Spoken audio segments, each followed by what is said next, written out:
Bem-vindos a mais um Europa aos 70, um podcast da Comissão Europeia em Portugal. E hoje vamos falar sobre transição digital. E para tal temos dois convidados, o Diogo Queiroz de Andrade, jornalista, e a Joana Gonçalves de Sá, professora e investigadora. Diogo, pedia-te para te apresentares aos nossos ouvintes. Ok, muito brevemente.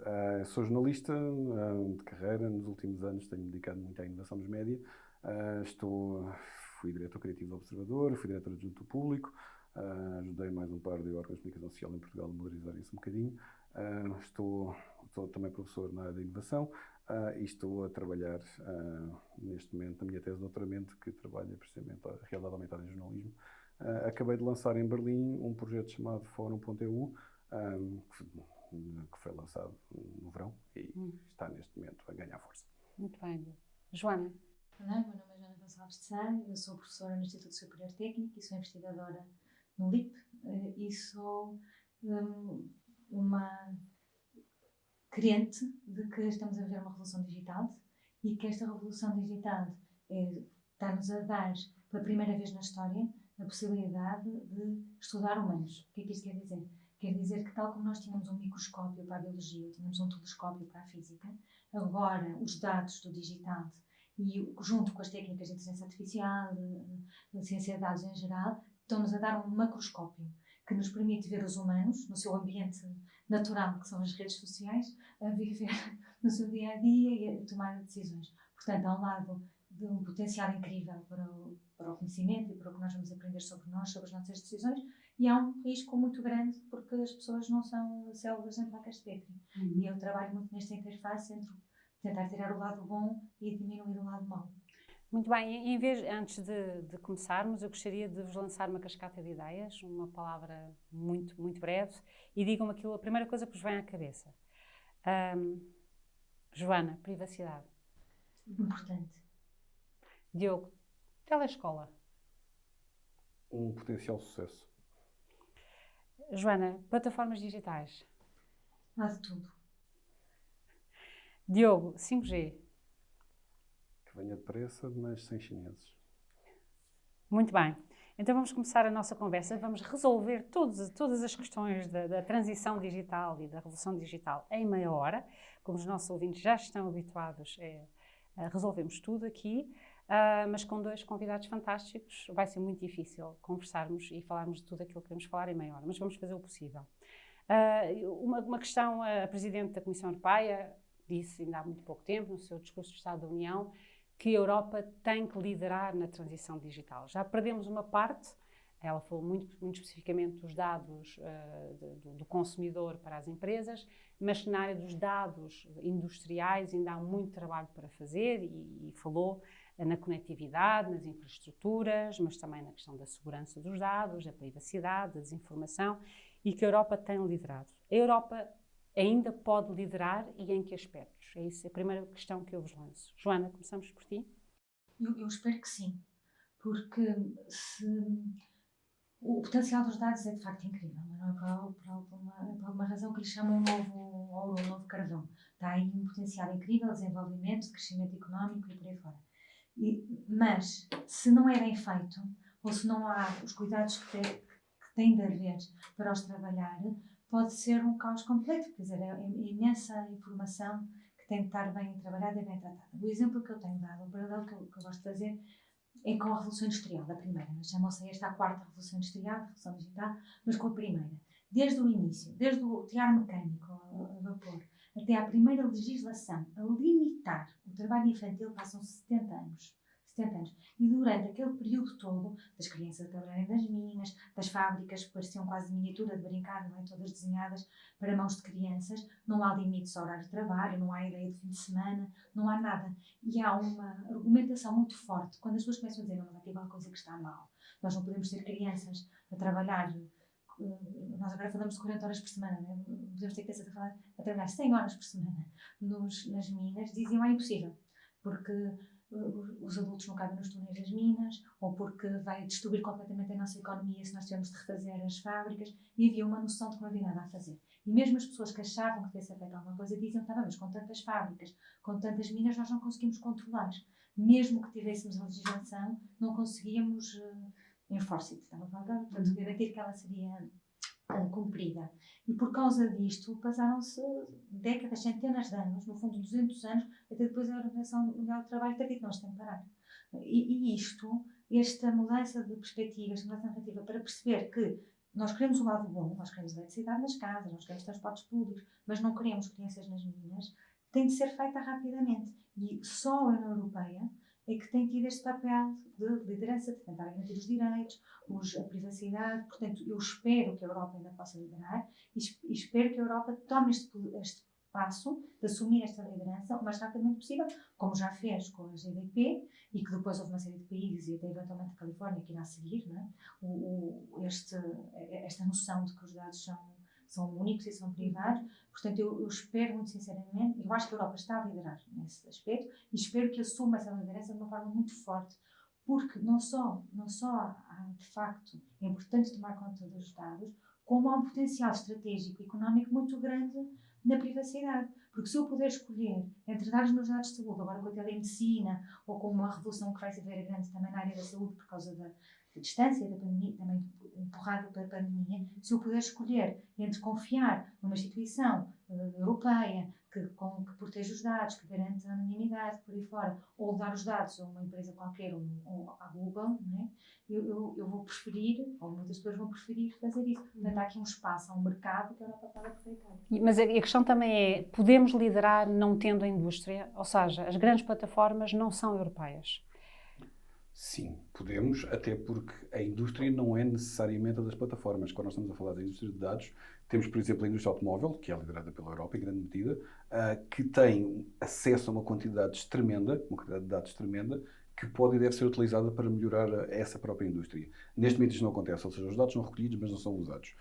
Foi isso que a própria Presidente da Comissão referiu no SOTEU, e é esse o aspecto que está por fazer a nível da União, e eu acho obviamente que pode liderar, que pode e que deve liderar.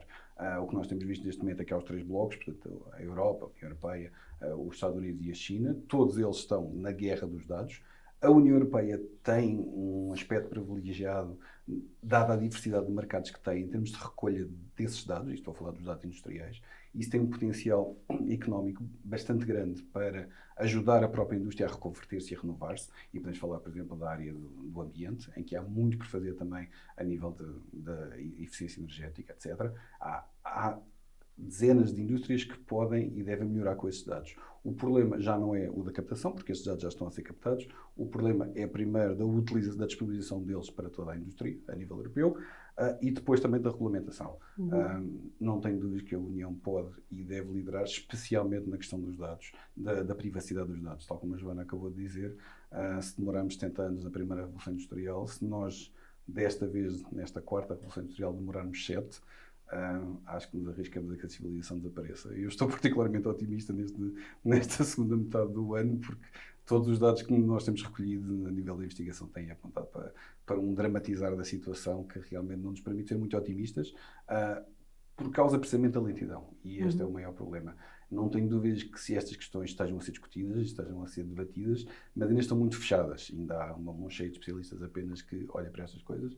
E esse risco de nós demorarmos muito a produzir a legislação pode fazer com que, quando lá cheguemos, já seja tarde demais. E a questão que surge agora, estamos a ser demasiado tímidos ou estamos a ser excessivos na regulação? Porque a Europa é acusado das duas coisas, não é? Por um lado, estamos a ser extremamente excessivos, matando a inovação e entrando, sobretudo no campo não só dos dados, mas depois também vamos falar um bocadinho sobre a informação, no campo da informação e da circulação da informação, a impor a regulação e a impor determinadas obrigações às plataformas. Estamos a controlar, no fundo, aquilo que é veiculado através, por exemplo, das redes sociais. Estamos a regular demasiado.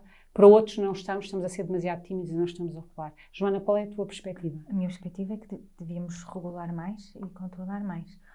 É assim, eu trabalho nesta área. Os nossos grandes competidores estão nos Estados Unidos. Em termos de investigação, não é? De tentar dos processos, eles podem fazer coisas. Meus colegas, professores na academia nos Estados Unidos, podem fazer coisas que nós cá não sonhamos. Não é?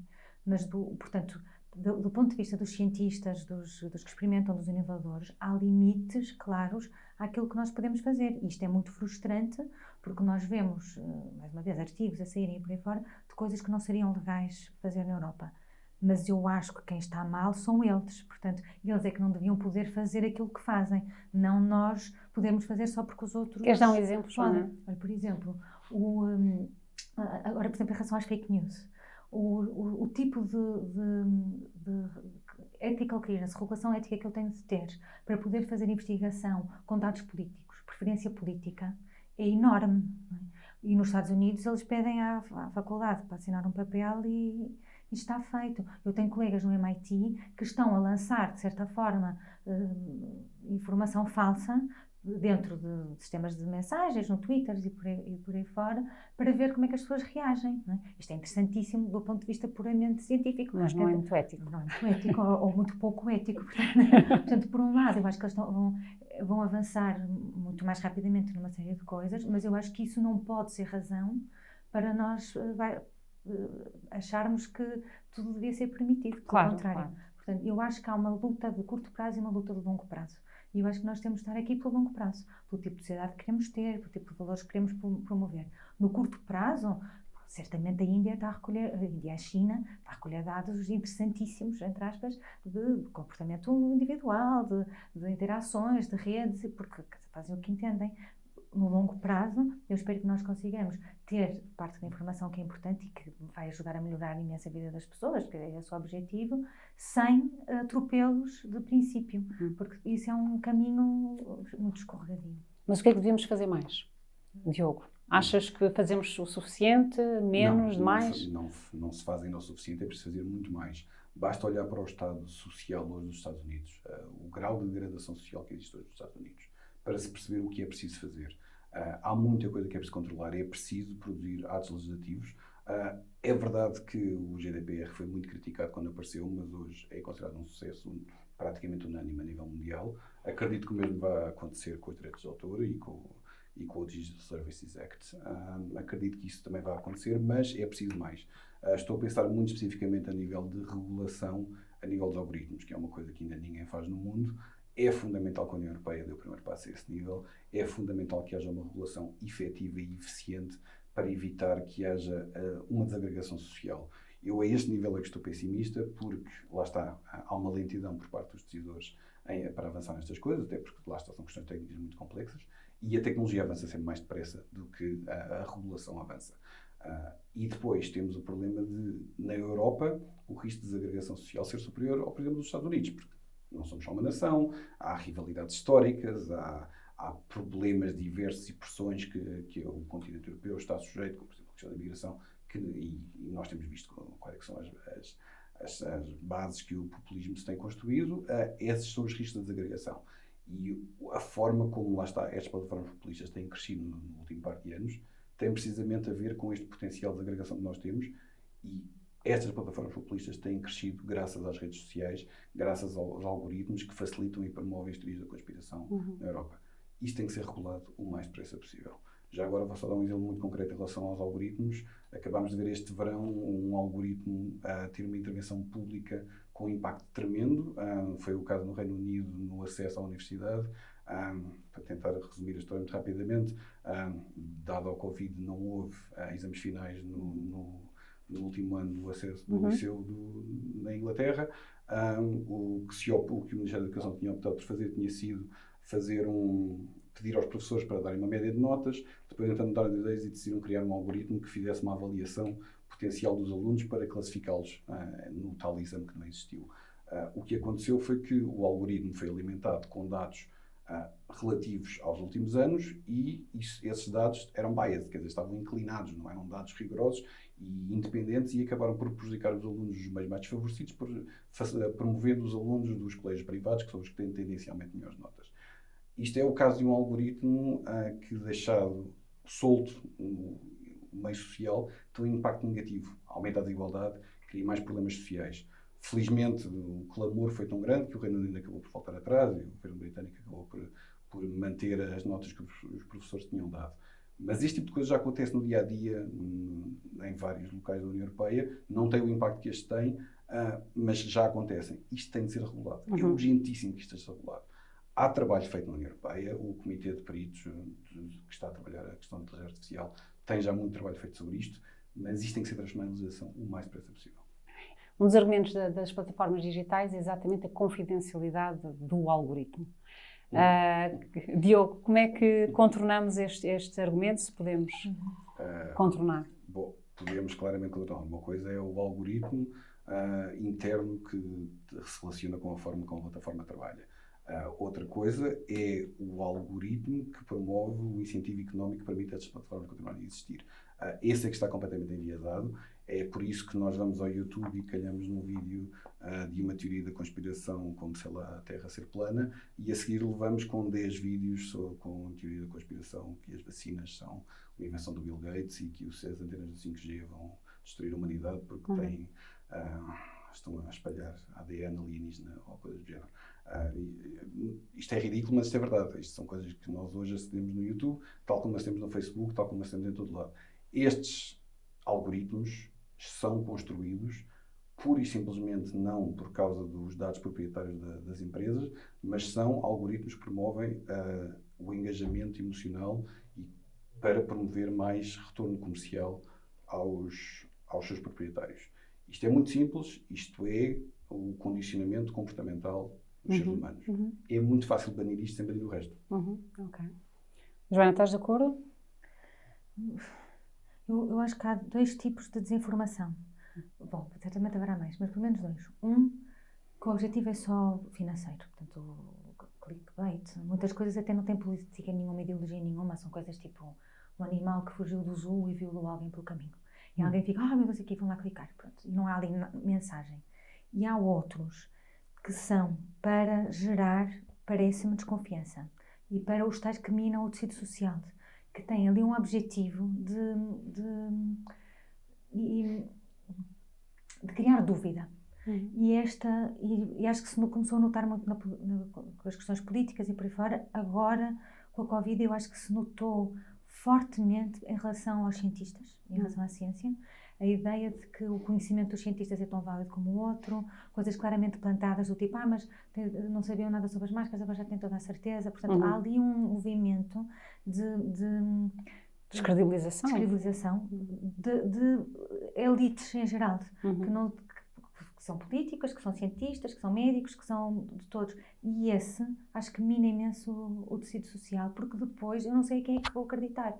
Eu não tenho capacidade, ninguém tem, de saber tudo sobre todos os temas. Portanto, nós temos de decidir quem é que medeia a nossa confiança e em quem é que eu vou depositar a minha confiança, seja num jornal, seja noutro, seja numa televisão, seja noutra. E muitas destas decisões não são muito informadas. Meus pais ligam aquilo e eu também leio. E eu dar informação na escola funciona, é útil, mas não muda de maneira nenhuma a percepção das pessoas. Portanto, quando me dizem, isto tem de ser através da educação, gera-me imensas dúvidas, porque eu posso ter 100% num texto de biologia, e sei tudo, e respondo, e evolução e tal, mas em quem eu confio é na minha família, é nos líderes da minha comunidade, que me dizem que aquilo é tudo uma treta. Portanto, eu aprendo o conhecimento técnico, respondo corretamente, tenho alta ideia de que as pessoas são muito educadas, mas os meus valores não mudaram em nada. E, de certa forma, é bom que assim seja, não é? Portanto, é bom que eu confie mais em pessoas com quem tenho uma relação há imensos anos do que numa coisa qualquer que eu leio nas redes sociais. Mas esse lado de por quem é que eu tenho, quem é que eu confio, quem é que faz parte do meu meio, qual é que é a minha bolha, é fundamental, é fundamental. E eu acho que as medidas que a União Europeia tem estado a propor para a desinformação são muito tecnicistas. Ao lado de tentar identificar os bots nas plataformas, ao lado da regulação e por aí fora, e parece que ignoram que isto é um problema profundamente humano.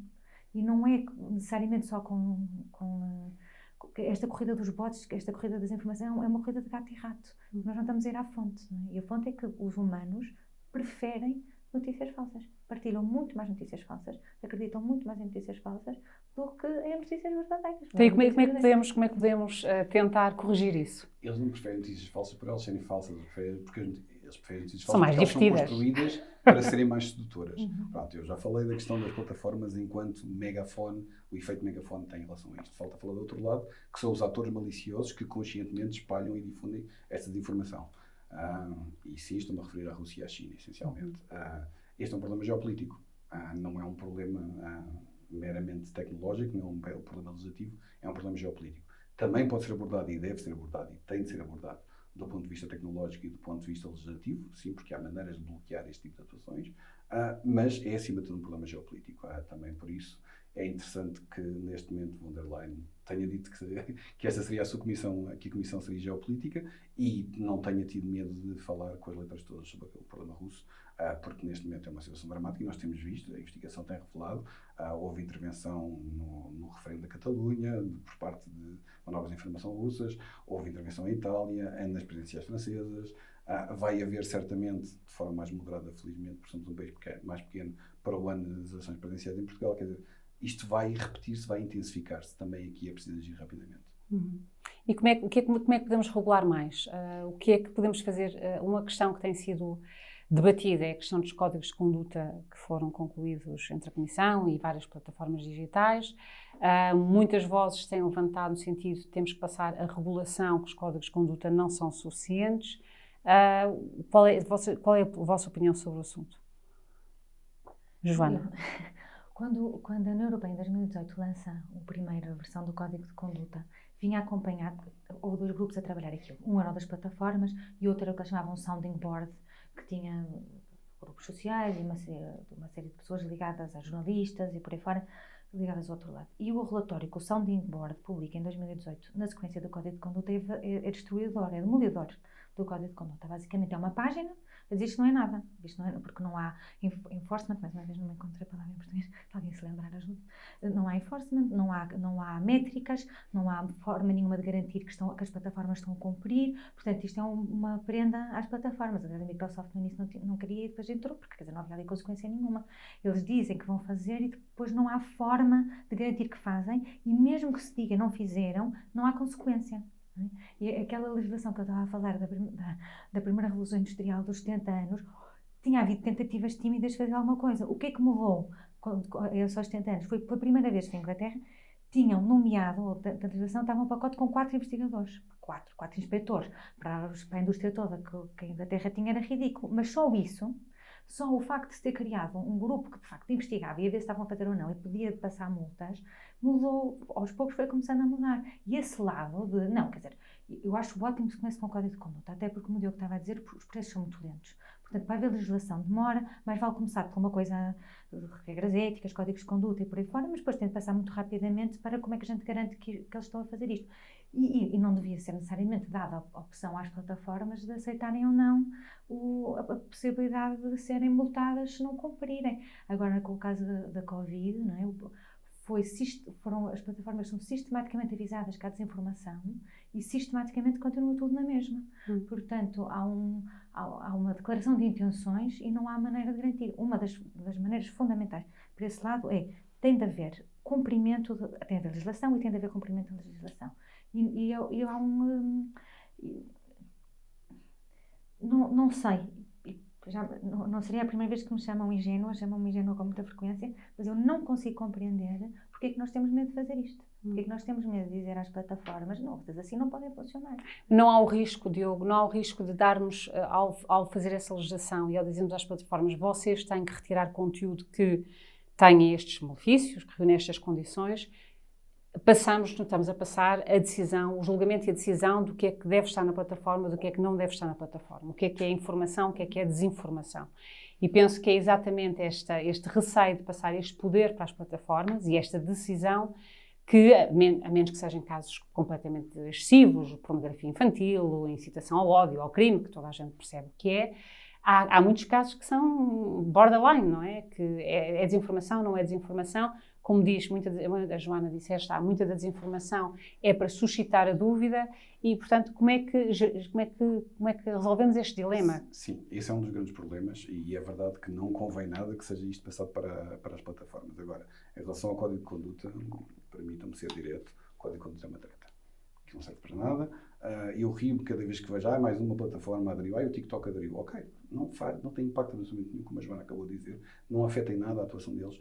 Onde tem que se mexer, onde tem de se criar a legislação é precisamente para evitar este estímulo económico, porque o que está aqui por trás é um brutal estímulo económico que permite que estas plataformas tenham o poder que têm hoje. E vamos lá ver, o capitalismo é extraordinário e ajudou-nos nos últimos 250 anos a evoluir cientificamente, tecnologicamente de uma forma brutal.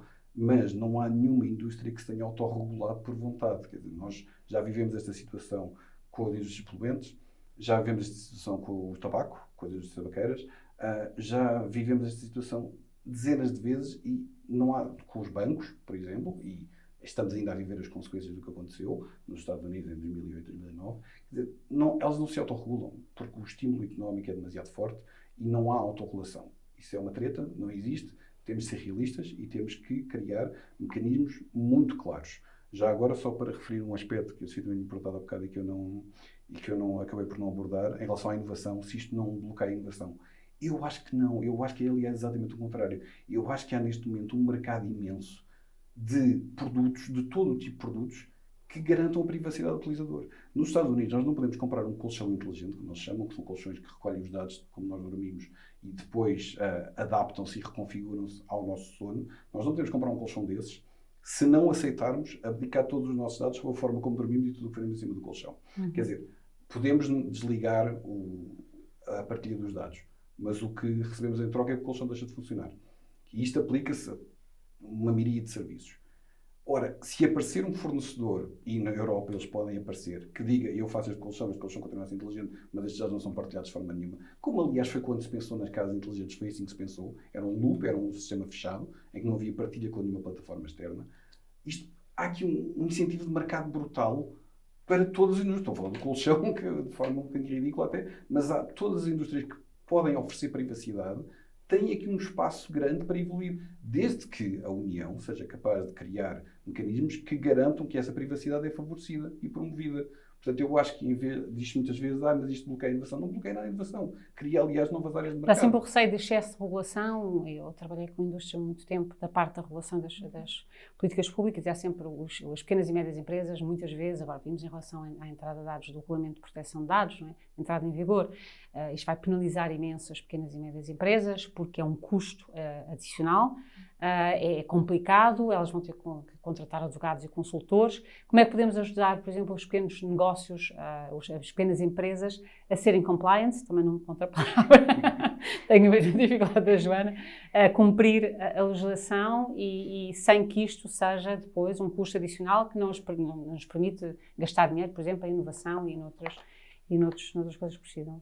Eu não percebo nada disto. Portanto, não percebo nada de economia, não percebo nada como é que a gente faz incentivos fiscais e por aí fora. Muitas pessoas têm falado sobre a importância de se taxarem os dados. Portanto, de haver um imposto, um revenue para a União Europeia que tem a ver com o facto de eles gerarem imensa riqueza. Portanto, geram imensa riqueza e têm de ser taxados de alguma forma. Portanto, que são formas, eventualmente, de poder financiar. Concordo completamente na parte da inovação, porque há mercado. E neste momento há um mercado de luxo. Não é? O telefone que garante, portanto, que tem um sistema Linux, mas que dá as apps todas. Às vezes tem uma plaquinha de plástico que custa 10 cêntimos a tapar física, a tapar a câmara do telefone ou o microfone, já é para um segmento muito caro. E há todas essas questões de aumento das desigualdades por causa disto tudo. Portanto, eu acho que há inovação, acho que há espaço. Não sei como é que isto pode ser transformado em medidas do ponto, quer dizer, posso mandar uns palpites, mas não valeriam mais do que isso. E o lado da questão, que é muito importante, de como é que nós decidimos que não estamos a fazer censura? Não é? Portanto, como é que nós decidimos que temos informação que nós não estamos a apagar das redes sociais, que é muito importante. Mas eu, quando estava a falar que nós temos de garantir que... Eu ainda estava a falar do passo muito atrás, que é nesta questão da Covid, é imensa coisa que foi fact-checked para ser completamente falsa. Portanto, estas coisas das antenas, ou mais não havia confirmado, dúvida. Não havia dúvida. E nem essa... Está a ser retirada. Portanto, e essa questão que eu estava a dizer, que mina a confiança nos especialistas e por aí fora, pode ser este nível. Portanto, coisas onde não há dúvidas, da Terra ser plana ou de não ser, ou de terem mentido, ou seja lá o que for. Portanto, são coisas em que não há qualquer tipo de dúvida. Todas as agências identificam. É importante, e a União Europeia também está a pensar em fazer isso, não é? Ter um sistema de fact-checking que seja mais ou menos centralizado, quer dizer, centralizado distribuído, mas quer dizer, que tenha alguma aprovação, algum selo de qualidade, e nem essas estão a ser apagadas. Não é? Portanto, as coisas, como parte do Código de Conduta, os utilizadores têm o direito, ou supostamente ajudam as plataformas a identificar o que é desinformação, e as pessoas ficam frustradas porque marcam, ou como desinformação, incitamento ao ódio, seja o que for, e a consequência é raríssima, praticamente não existe. Portanto, acho que temos aqui muito pano para mangas para a próxima pergunta que eu vos vou colocar, que é muito simples. Celebramos os 70 anos da União Europeia. qual seria um desejo, Diogo, que proposta farias à Presidente da Comissão Europeia, se, por exemplo, tivesse essa oportunidade? Regular os algoritmos seria definitivamente a coisa mais urgente a fazer. Não vou fazer um, vou fazer dois. Ajudar o jornalismo. O jornalismo na Europa neste momento está em sofrimento e precisa desesperadamente de apoio. Não é bom que sejam os Estados Nacionais a dá-lo. Portanto, se for a Comissão, como acredito que vai ser com rapidez no próximo quadro orçamental, isso é essencial, porque isso também tem a ver com o espaço público da informação e como a informação circula e como as pessoas são informadas. Bem. Joana? Eu acho que pedi imensa coragem, porque eu acho que as pessoas têm mais ou menos as ideias certas do que é que devia ser feito e às vezes o que falta, mais uma vez pode ser da minha ingenuidade, é uma certa coragem para ajudar à frente. Claramente nós estamos numa altura de ter de tomar decisões super importantes e para um lado e para o outro. E eu acho que uma das vantagens da revolução digital, vantagens e desvantagens, porque é que nós estamos completamente a dizer que tipo de sociedade é que nós queremos ter agora, quer através de algoritmos, quer através da legislação, é muito by design. E isto é um poder incrível, para bem e para mal. E eu acho que a Europa é o último reduto no mundo dos valores dos direitos humanos, da Declaração dos 70 anos, portanto, portanto o que eu lhe pedia era imensa coragem e pedia num rendimento básico universal. Porque acho que é a melhor maneira de acabar com os populismos e de resolver uma série de questões políticas que nós precisamos resolver rapidamente. Não tem nada a ver com direitos digitais, mas eu acho que era mesmo importante. Muito bem.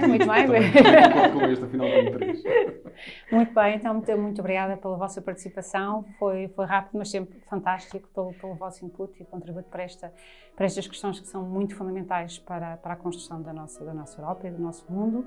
E agradeço aos nossos ouvintes pela vossa atenção e encontramos-nos na próxima semana para um novo podcast.